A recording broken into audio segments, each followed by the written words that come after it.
జై బోలో గణేష్ మహారాజ్ కి జై.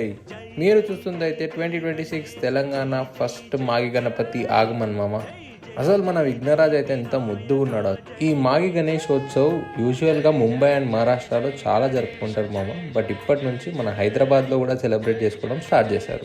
అసలు ఈ మాగి గణపతి అంటే ఏంటి, ఎందుకు సెలబ్రేట్ చేసుకుంటారు, ఎలా సెలబ్రేట్ చేసుకుంటారు, గణేష్ చతుర్థికి దీనికి డిఫరెన్స్ ఏంటి, ఇవన్నీ ఇప్పుడు మనం మాట్లాడుకుందాం. చాలా మందికి తెలియదు కానీ మనకి ఇయర్కి 2 గణేష్ చతుర్థులు ఉంటాయి. ఒకటి భాద్రపద గణేష్ చతుర్థి, అది మనకి సెప్టెంబర్ ఆర్ ఆగస్టు నెలలో వచ్చేది. ఇంకోటి మాఘమాసం శుక్లపక్ష చతుర్థి, మాగి గణేశోత్సవ్ అని అంటారు, అది జనవరి ఆర్ ఫిబ్రవరిలో వచ్చేది. యూజువల్ గా మనం అందరం గణేష్ చతుర్థి రోజు గణేష్ బర్త్డే అనుకుంటాం, కానీ ముంబై అండ్ మహారాష్ట్ర వాళ్ళు మాత్రం ఈ మాగి గణేశోత్సవ్ అనేది ఒరిజినల్ బర్త్డేగా భావించి పూజలు చేస్తారు. అయితే మీకు డౌట్ రావచ్చు, ఇప్పుడు ఈ మాగి గణేశోత్సవ్ని ఒరిజినల్ బర్త్డేగా భావిస్తే మరి గణేష్ చతుర్థి ఏంటి అనే కదా. గణేష్ చతుర్థిని మన గణపతి బప్ప భూమి మీదకి ఆగమనం చేసిన రోజుగా భావిస్తారు.